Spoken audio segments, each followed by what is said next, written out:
இது வந்து ஒரு one pot recipe. Tandoori chicken pasta. நல்ல க்ரீமியாக சீஸியாக ஸ்பைஸியாக இருக்கும். எப்படி செய்கிறதுன்னு பார்க்கலாமா? ஒரு பவுலில் போன்லெஸ் சிக்கன் எடுத்திருக்கேன். இது கூட மிளகாத்தூள், மல்லித்தூள், உப்பு, தந்தூரி மசாலா, தயிர், லெமன் ஜூஸ், மல்லிக்கீரை, சில்லி ஃப்ளேக்ஸ் சேர்த்துட்டு இதை நல்லா மிக்ஸ் பண்ணிவிட்டு ஒரு அரை மணி நேரம் மேரினேட் பண்ண விட்டுருங்க.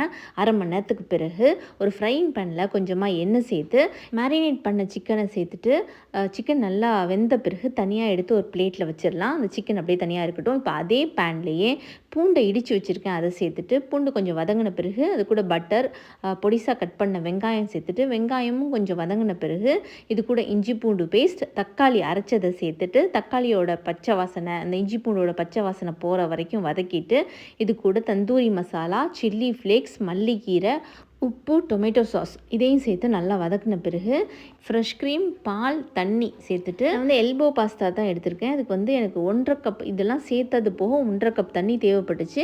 நீங்கள் எடுத்திருக்க பாஸ்தாவை பொறுத்து தண்ணி சேர்த்துக்கோங்க. நான் 200 கிராம் பாஸ்தாவை சேர்த்து அது கூட சீஸையும் சேர்த்துட்டு அடுப்பை வந்து மீடியம் லோ ஃப்ளேமில் வச்சு இதை மூடி வச்சு ஒரு 12லேருந்து 15 நிமிஷம் வேக விட்டுட்டேன். இடையில செக் பண்ணி பார்த்துக்கோங்க. பாஸ்தா நல்லா வெந்த பிறகு ஃப்ரை பண்ண சிக்கனையும் எக்ஸ்ட்ரா சீஸையும் மேலே தூவி விட்டு மூடி வச்சு லோ ஃப்ளேமில் 2 நிமிஷம் வச்சு சீஸ் மெல்ட் ஆன பிறகு எடுத்து சர்வ் பண்ணுங்கள்.